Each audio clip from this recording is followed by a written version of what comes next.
all my YouTube friends. This is John at Left-Handed Models. Little quick update on my Formula 1 build. If you're really interested in finding out about the early, well, it'd be probably mid-50s models from SMER or the 1950 Formula 1 season, this is your video. And I'm going to especially address some of the things I found out to Bruce at Rocket Fin Scale Model Cars, because he has an SMER Talbot Lago that I think it's the 1949 Formula 1 winner. And so without further ado, as everyone says, someday I'm going to get a further ado. Here we go. First, I'll go through a little bit of what I found out about these wheel and tire combination.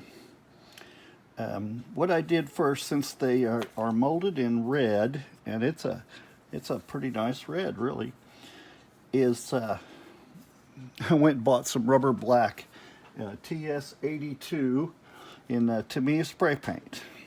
First, I sprayed, both sides with my silver, and I sprayed the other half of the tire with silver also. Then I sprayed the chrome. I have Tester's chrome, and it is a little brighter.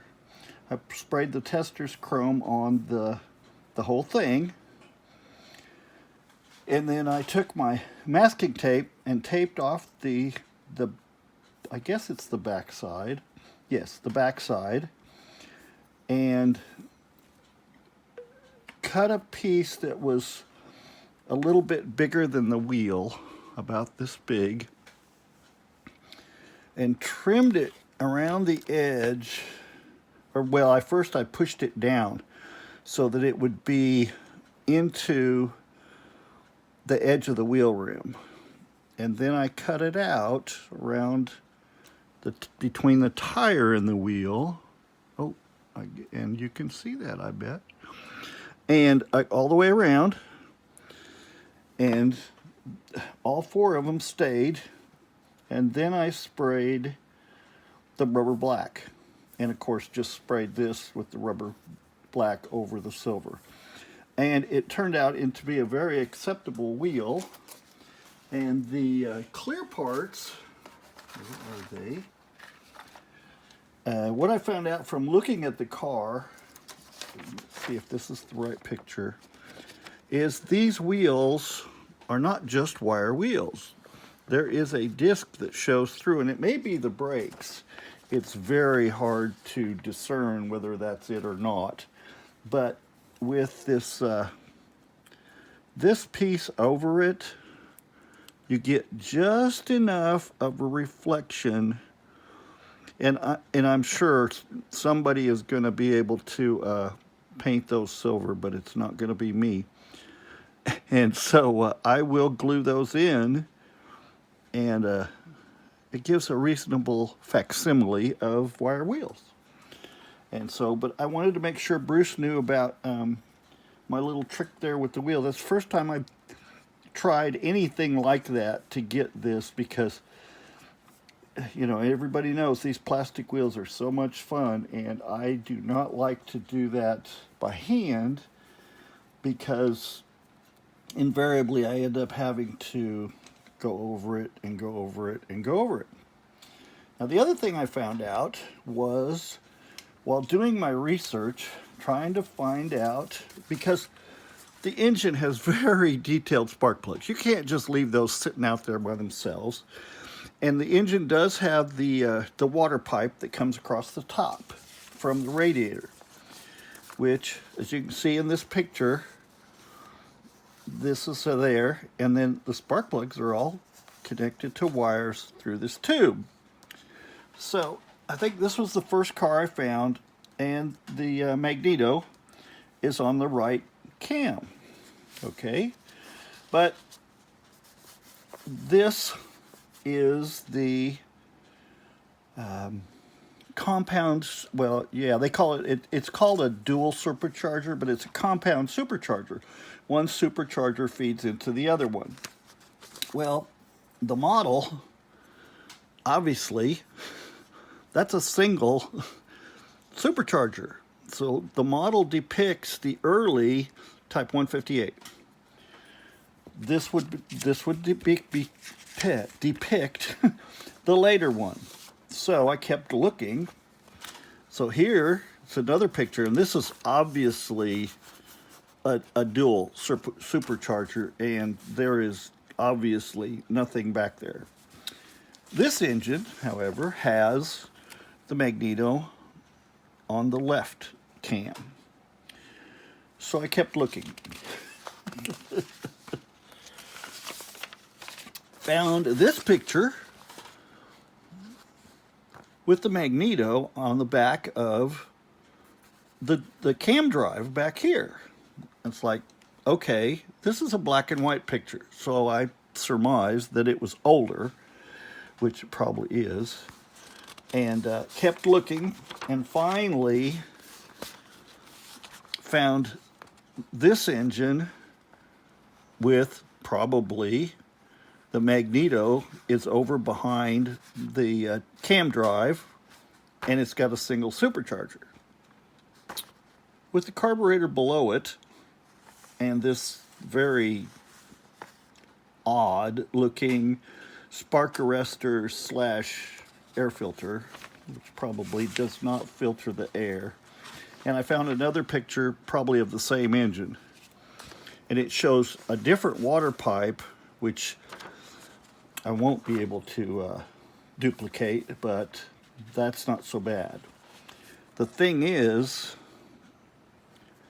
the kit supercharger had to go there. That's where it shows it and everything. So what I'm going to do is modify the top of it, because what first got me to looking was that does not look right up here. There's no way of fueling it. So I'm going to modify this so that it goes into the, I guess that's an intake, like it should. And then just make a little carburetor and air cleaner thing that fits on the bottom, as soon as I make sure there's enough room. These look to be, they're tubes with holes in them. Yeah, they're easier to see on this picture. And I think there's a spring that would hold down a flap. So if the boost got too much, the spring would allow the pressure to escape. And it's got a bolt, I guess, or a cap at least, that would allow you to take it off and change the spring pressure to provide more or less boost. And so I'll be adding those, and adding this, and probably at least one of these tubes, if not both of them. Now, the other thing I discovered, when you look at the engine in the engine bay, and I found blueprints that verify this. These two openings are for fuel. You would take the cap off and fuel it there on top of this hot engine. And I would hope that you don't spill any fuel. That's all I can say. It just does not seem safe at all. And so that's what I found. And I guess the Formula One season without big fueling fires, but I couldn't verify that. But anyway, if you like this video, please subscribe, and I can have some more enjoyment like this whenever I try to research a model. Oh, the only problem I've had with the model so far is the essentially lack of detail and these tires and wheels. Other than that, it's been fine. Everything fits together perfectly. No issues at all. The tires, well, the engine is 2 halves, and I didn't do anything to that. You almost I mean, if you wanted it perfect, you could make it perfect, but it's pretty close without doing anything. I imagine if I sanded it down and put another coat of paint on it, you couldn't see it at all. The casting was that close. All this was all fitted correctly. There's pins, one of which is bigger than the other, so you can't get it on backwards. There's slots for the cam covers, and the slots are offset, so you can switch them side to side, but they're still going to be oriented towards the front like they're supposed to be. There's pins here for the front cover, and they are, one's big and one's small, and it's just the way it works. It's great. Anyway, subscribe if you would. Give me a like, please, and comment if you will. And I've gotten back to all my comments as of my last video. I usually put up my video and then answer my comments. So I've talked long enough. Thanks for watching.